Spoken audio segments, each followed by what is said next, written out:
అమ్మా నెలకు 30 రోజులు, 15 రోజులు మా ఇంట్లో. 15 రోజులు మా ఇంట్లో. ఈ నెల 31 వచ్చింది కాబట్టి 12 గంటలు మా ఇంట్లో. 12 గంటలు మా ఇంట్లో. ఇందులో తప్పే ఉందే, ఎందుకు సతాయిస్తున్నావు?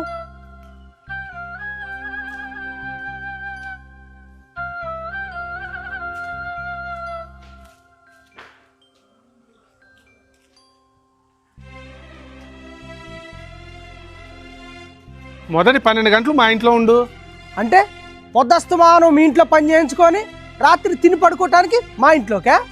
లేకపోతే పగలంతా మీ ఇంట్లో పని చేయించుకొని నైట్ తిని పడుకోవడానికి మా ఇంటికి పంపిస్తావా? ఇదేమన్నా ధర్మసత్రం అనుకున్నావా? రేయ్, చదువు పేరుతో ఆస్తిలో పుణ్యానికి 30 వంతు దొబ్బావు. ఆ మాత్రం చూసుకోలేవా అమ్మని?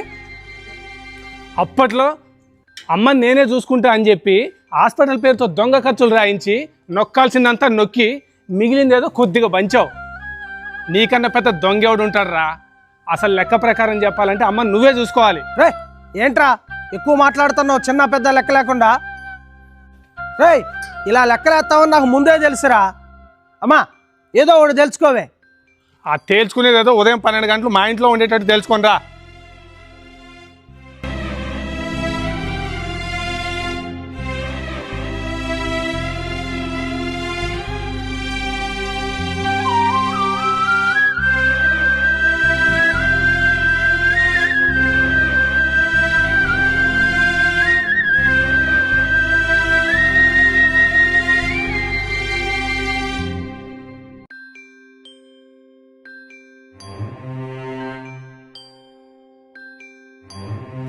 నా కొడుకులకు ఆస్తులు సమానంగా పంచితే వాళ్ళ ప్రేమను కూడా నాకు సమానంగా పంచుతారనుకున్నాను.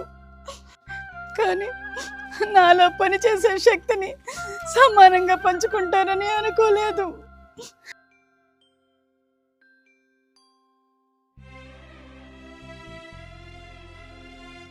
క్షణాల్లో పోయే ప్రాణానికి ఈ గంటల్లో బ్రతికే బ్రతుకు నాకు అక్కర్లేదురా.